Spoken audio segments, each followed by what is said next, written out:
From the Blind Ability Studios, it's Wellness Wednesday with your host, Beth Gustin and Robin Ennis. One of the biggest challenges I see is, okay, great. So yes, I have these thoughts. What do I do with them? How do I help myself feel safer? How do I help myself feel more in control? When dealing with anxiety is to try and bring yourself back to the present, because it is easy for those intrusive thoughts to run rampant and to keep going and going. And that does take you away from the present. Self-compassion is the biggest, most important, most helpful, most kindest thing we can give ourselves. If you do have intrusive thoughts or any type of anxiety, really be gentle with yourself. And it doesn't mean that something is quote unquote wrong with you or that you need fixing. Welcome back to Wellness Wednesday. My name is Beth Gustin, licensed professional counselor here in Colorado, and I'm with my co-host also here in Colorado, Robin Ennis, a licensed clinical social worker. And today we are talking about intrusive thoughts, which is an anxiety disorder, or classified as one if we talk about OCD, which is obsessive compulsive disorder. But today we're here just to focus on intrusive thoughts. Intrusive thoughts are those thoughts that no matter what you do, they do not leave your head. So a common example might be you've left your house and all you can think about is if you locked the front door or turned the stove off. Or maybe you're at a store and you're wondering if you drive, if you locked your car doors, as an example.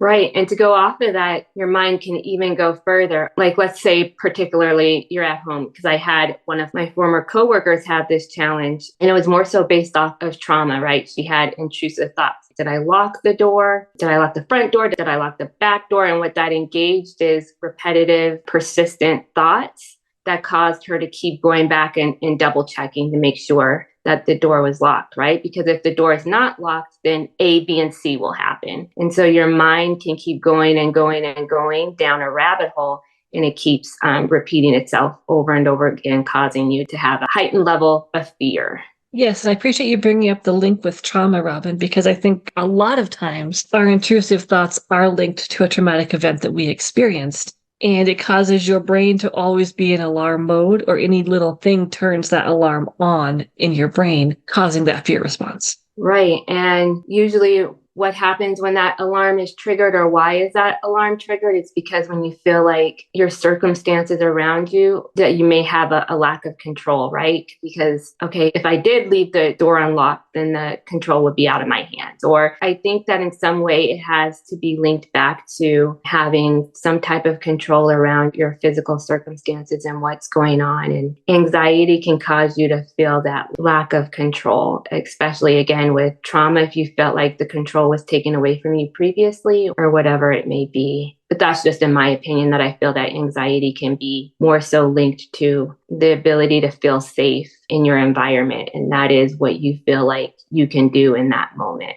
I was just going to say, I think it's lack of control or lack of safety. Yeah. And those two things can often go together, because if we feel like we have control, we might feel more safe. And so I think one of the biggest challenges I see is, okay, great. So yes, I have these thoughts. What do I do with them? How do I help myself feel safer? How do I help myself feel more in control? And there's a number of things I think you can do with this. But I think the first thing you have to do is acknowledge, yes, this is what's happening for me. I think that is a big one, right? Offering yourself that validation, because in a lot of instances, some people may not get that validation in their environment or the people around them. So this particular friend that I had that would go and check the doors, her boyfriend at the time didn't know why she was doing that and would get annoyed with her. And so that made her anxiety increase even more, because it made her feel bad about her ritual behaviors. Yeah, offering yourself that validation. Okay, so I'm feeling scared right now, or I'm having these thoughts, right now. And I feel being a parent to yourself in that moment, talking to yourself like Absolutely. you would a loved one or somebody who needs that type of support. Absolutely. And I think it's important to kind of notice, like, you might find you feel younger in that moment. You might find that you have flashed back to a different time in your life. And so I think being a parent to yourself, or finding a way to talk to yourself as if you're talking to someone that you really cared about, to give yourself that self-compassion, to acknowledge like, hey, I get it. You're scared right now. And I'm going to help you understand that right now you are safe. And here's why. I will encourage my clients to kind of narrate what they're doing right now in the moment, because if you're getting your brain engaged in something that's more present focused, it's harder to be anxious. Or I will try to help my clients to talk to themselves as if they're parent, a space parent, and have them kind of explain out loud, if they're in a place where they can do that, what's different now and why they're safe now versus what was back then. Exactly. And so you mentioned two words that really goes back to grounding, and that's right now. So that's why I like that you mentioned that, Beth, because it really is important when dealing with anxiety is to try and bring yourself back to the present, because it is easy for those intrusive thoughts to run rampant and to keep going and going. And that does take you away from the present. And so if you bring yourself back, then you realize, okay, right now in this moment, I am safe. And how can I continue to make myself feel safe? Or how can I continue to make myself safe? And there are a myriad of ways to do that. Paying attention to the sounds around you, as I've mentioned before in different podcasts. Paying attention to the floor beneath you.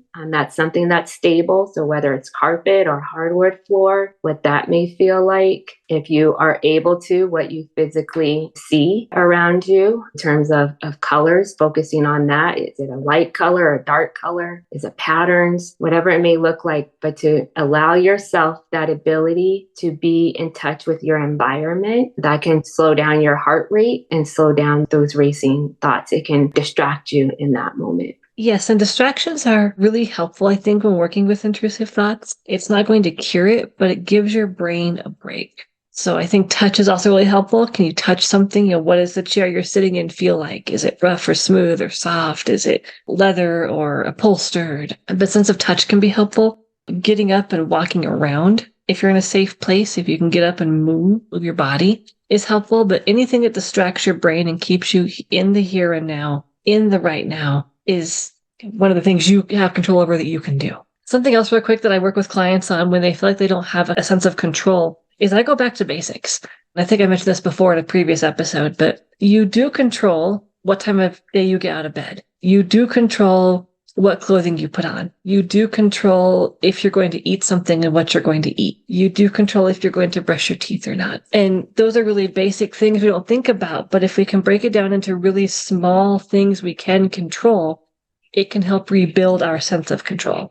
I agree with that, because our brain, just in general, I was talking about this with one of my clients, is that it's natural for our brains to go to what we can't control or the negative, right? It can be harder to think about the positive. So the more that you retrain your brain to think about the positive, like Beth mentioned, in terms of what you can control, then that will cause you to think less about other adverse factors, and it can build up your emotional resiliency, and you'll have more of that level of confidence, making you feel like, okay, so I may not have control over this, but these are the things that I do have control over. And the things that I do have control over outweigh the things that I don't.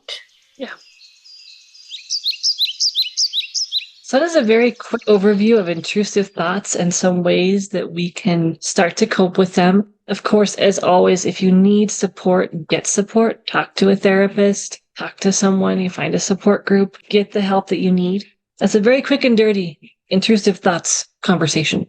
Is there anything else you want to make sure we add before we wrap this one up, Robin? No, I just want to add is that if you do have intrusive thoughts or any type of anxiety, really be gentle with yourself. And it doesn't mean that something is quote unquote wrong with you or that you need, again, quote unquote, fixing. Anxiety comes up with life, right? It's trying to adjust and deal with whatever change or trauma that you're feeling. And it doesn't mean that something is wrong with you. And so I just want to highlight that because I know that that's quite often come up in my therapy sessions with clients. So just be gentle with yourself. I agree with that. I know self-compassion. I hear a lot of my clients in my brain right now kind of wanting to roll their eyes, but self-compassion is the biggest, most important, most helpful, most kindest thing we can give ourselves, is that self-compassion and that there's nothing wrong with us. We all have stuff that we deal with, and our brains are really good at making us think everything is horrible and wrong, and we're good at awfulizing and catastrophizing. And so I appreciate you bringing that up, Robin, because everybody gets anxious to different degrees about something. Everybody. Yes, exactly. Well, as always, thank you all for tuning in to this episode of Wellness Wednesday. And until next time, as always, please feel free to give us a comment, call in, email, or Twitter, Facebook, whatever it may be. We will definitely want to hear from you. If you have any topics, feel free to let us know. Next time, we will be diving into another aspect of anxiety and just talking more about that. Take care, stay grounded, and we'll see you next time. You can send Beth and Robin a message at 612-367-6093 or by email at info@blindabilities.com. They'd love to hear from you.